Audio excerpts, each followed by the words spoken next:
ఏమండి వేడి అన్నంలో కాకరకాయ వేసాను కదా కూర, ఎలా ఉంది టేస్ట్? సూపర్, బాగుంది, చాలా బాగుంది. Thank you. ఇప్పుడే నేను కూడా టేస్ట్ చూశాను.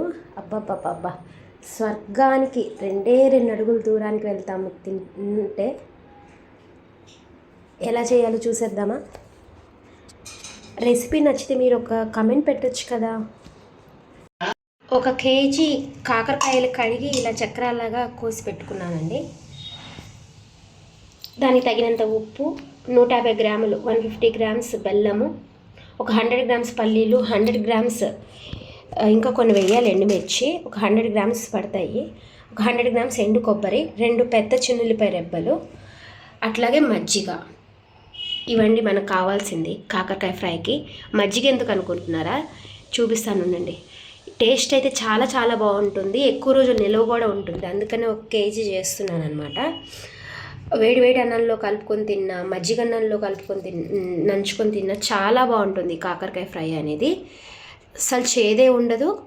And at the same time మనం పైన ఈ ఉంటుంది కదండి లేయరు, అది మనం ఏం తీయకుండానే ఆల్ న్యూట్రిషనల్ వాల్యూస్ రీస్టోర్ అయ్యే విధంగానే మనము ఈ వంట అనేది చేస్తామన్నమాట. ఎక్కడ స్కిప్ చేయకుండా చూసేయండి. ఏం చేద్దామంటే ఫస్ట్ తగినంత ఉప్పు ఈ మజ్జిగలో వేసి ఈ ముక్కలన్నీ వేసి సగం ఉడకబెట్టుకుందామండి. సగం ఉడికే వరకు, ముక్కలు సగం ఉడికే వరకు ఈ మజ్జిగలో కొంచెం ఉప్పు వేసి ఉడకబెట్టుకుందాము. అది ఉడుకుతూ ఉన్నంతలో ఈ ప్యాన్లో మనం ఏం చేద్దామంటే ఈ పల్లీలు ఉన్నాయి కదా, పల్లీలు ఎండుమిర్చి వేయించుకుందాము.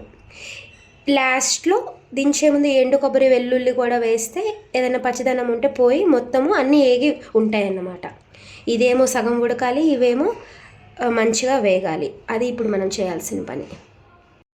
ఇలా చూడండి, ఇలా పైనుంచి కూడా మజ్జిగ పోసుకొని కింద మజ్జిగ పైన మజ్జిగ ఉంటాయి కొన్ని, సగం ఉడికే వరకు ఉడపెట్టుకోవాలన్నమాట. ఈ లోపల నేనేం చేస్తానంటే ఈ పల్లీలు అనేవి వేయించేస్తాను. ఇట్లా కొంచెం పెద్ద వెడల్పాటి గిన్నెలో ఉడకబెట్టుకుంటే అన్నీ చక్కగా యూనిఫామ్గా ఉడుకుతాయి అన్నమాట. ఇంకా సగం ఉడికి కట్టేసే ముందు చూపిస్తాను. ఇవి కూడా వేయించేస్తాను, ఇవన్నీ కూడా వేయించేసేసి చూపిస్తాను. చూడండి, ఇట్లా పైనుంచి కిందకి తిప్పుకుంటూ మనము ఇట్లా సగం ఉడికించుకోవాలన్నమాట. ఇవి కూడా సాయంత్రం అన్నీ లాస్ట్లో ఈ ఎండు కొబ్బరి చిన్నుల్లిపాయ కూడా వేసేసాను. ఆ వేడి బాండీలో కొంచెం పచ్చిదనం పోతుందని చెప్పేసి. ఇవి చల్లారిన తర్వాత పొడి చేసుకోవాలి. వీటినేమో ఫస్ట్ వాటర్ని డ్రైన్ చేసేసి ఆరిన తర్వాత మనము షాలో ఫ్రై చేసుకుందాం. ఇలా పెద్ద దానిలో ఇలా కొంచెం షాలో ఫ్రై, కొంచెం నూనె ఎక్కువే పడుతుంది, బట్ స్టిల్ షాలో ఫ్రై అనమాట. అన్ని ముక్కలన్నీ బాగా కొంచెం ఫ్రై అయ్యేలాగా కలుపుకుంటూ మనము ఫ్రై చేసుకోవాలి. ఈ సాంతం ఒక 75% ఫ్రై అయిన తర్వాత అప్పుడు లాస్ట్లో చూడండి, ఆల్రెడీ పల్లీలు కొబ్బరి అది పొడి చేసి పెట్టుకున్నాను. స్మెల్ ఎంత బాగుందంటే అసలు చాలా బాగుంది. ఈ మనం ఫ్రెష్గా పొడి చేసి పెట్టుకోవటం వల్ల. ఇది వేస్తాను, తర్వాత ఈ తుంచి పెట్టుకున్న కరివేపాకు కూడా వేసి ఫ్రై చేస్తాను. చివర్లో ఇంకా ఆల్మోస్ట్ ఫ్రై అయిపోయింది అన్నప్పుడు ఈ బెల్లం వేసుకొని మూత పెట్టేసుకుంటే అసలు టేస్ట్ అయితే నెక్స్ట్ లెవెల్ ఉంటుందని అర్థమైపోతుంది. ఇప్పుడే యాక్చువల్గా ఇది పొడి చేశాను అనమాట.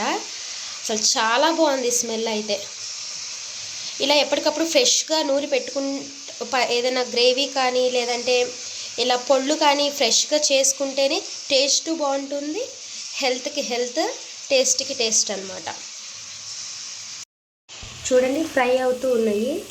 వాల్యూమ్ చాలా తగ్గిపోయింది కదా. These are all waiting to get into this కాకరకాయ ముక్కలు అనమాట.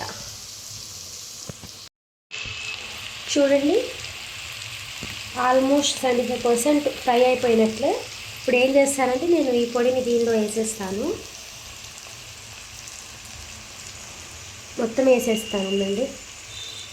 ఇప్పుడు ఏం చేయాలంటే హై ఫ్లేమ్లో పెట్టేసేసి ఈ పొడి బాగా ముక్కలకి పట్టేలాగా చూసి బాగా ఫ్రై చేసుకోవాలండి. ఓకేనా? నేను ఈ పొడితో పాటు ఈ కరివేపాకు కూడా వేసేస్తాను. మొత్తం ఫ్రై ఆల్మోస్ట్ అయిపోయింది అనుకున్నప్పుడే ఈ బెల్లం వేస్తాను. బెల్లం వేసేటప్పుడు మళ్ళీ చూద్దాం. చూడండి, పొడి అంతా బాగా ముక్కలకి పట్టింది కదా. హై ఫ్లేమ్లో నేను ఇప్పుడు ఇది తిప్పుతూనే ఉన్నాను. వీడియో కోసం జస్ట్ ఆపాను. Bye bye. బెల్లం ఇంకొంచెం ఎక్స్ట్రా తీసుకున్నానండి. టోటల్ 200 గ్రామ్స్ పడుతుంది 1 కేజీ కాకరకాయలకి. అప్పుడే టేస్ట్ బాగుండేది. ఇది చూడటానికి కొంచెం కర్రీలానే ఉంది కదండి. ఫ్రై కర్రీలో మొత్తానికి టేస్ట్ అయితే అదిరిపోతుందని అనుకుంటున్నాను. చూసి చెప్తాను. ఇప్పుడు ఇది యాడ్ చేసేసి మూత పెట్టేస్తానండి కాసేపు. మొత్తానికి కాకరకాయ కూర అయితే అయిపోయిందండి. ఫ్రై అనుకుని స్టార్ట్ చేసి కర్రీ చేశాను. బట్ స్టిల్ టేస్ట్ అయితే నెక్స్ట్ లెవెల్. ఇప్పుడే మా వారికి అన్నం పెట్టబోతున్నాను.